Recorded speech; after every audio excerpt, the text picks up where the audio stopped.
Um, just from working here in New York on various voluntary things, it's very hard for these different groups to coordinate each other. And you're working across international lines. How can you, how do you enable everyone to do their best work? It's the collaboration that I worry about. I see competitiveness instead of collaboration. That's a fantastic question, Amabel. Thank you for bringing that up. So that's actually one of the reasons I first started the organization, because I used to donate a lot of my personal money just to different causes, and I was shocked at how little organizations collaborate, how they build on each other's strengths, and it just made no sense because in that same trip that I was in Greece, I was mistaken as an investor and I didn't correct the organization. I was like, sure, tell me about your financials. I mean, I was disgusted with how many organizations were involved taking a cut. And then at the end of the day, there were 30 kids in class and it should be costing maybe, what, I don't know, $2,000 a month to, educate these 30 kids. And they're like, oh, we're getting 20,000 euros. I'm like, why is this money just going to waste? So because of that, I started the organization, not knowing that it was such a competitive environment, or at least I thought maybe we can get people to collaborate. But I'm a very persistent person. So when, one person would say no, or the next one would say no, I would just keep kind of going. And I think what I learned, it took me about 2 years to basically get people to really collaborate. But I learned if it's a win-win for everyone, there is no reason for people not to collaborate.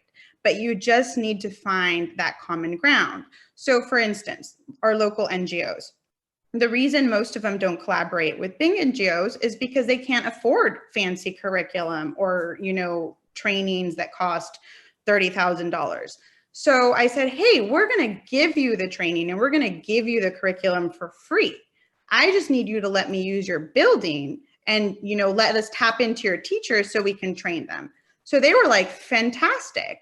That in turn led to, different things, because then, okay, well, how do you operate in one country when you're registered in another? But there's this NGO umbrella.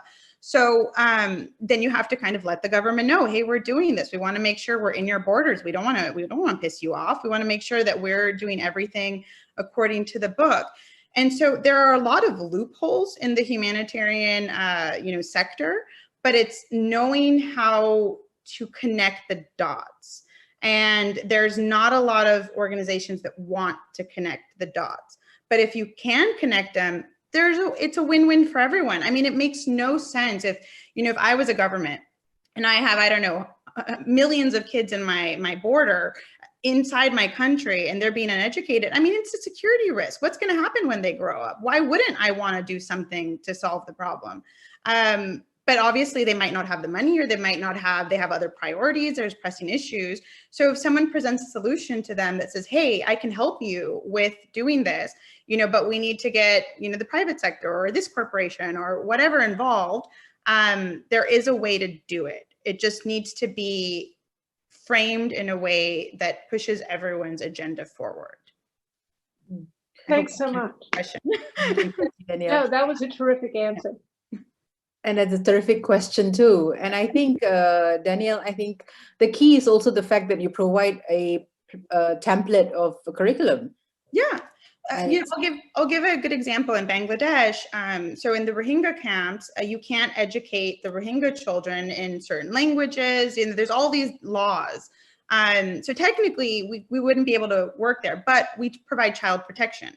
So we're operating under child protection. We're not, and so there's these ways of working, and there's a very hard permit to get to be able to work in the camps, and we got it like this. And the reason I think we got it like that is because we looked very carefully at what all the laws were and said, we're not going to disrespect any of your laws.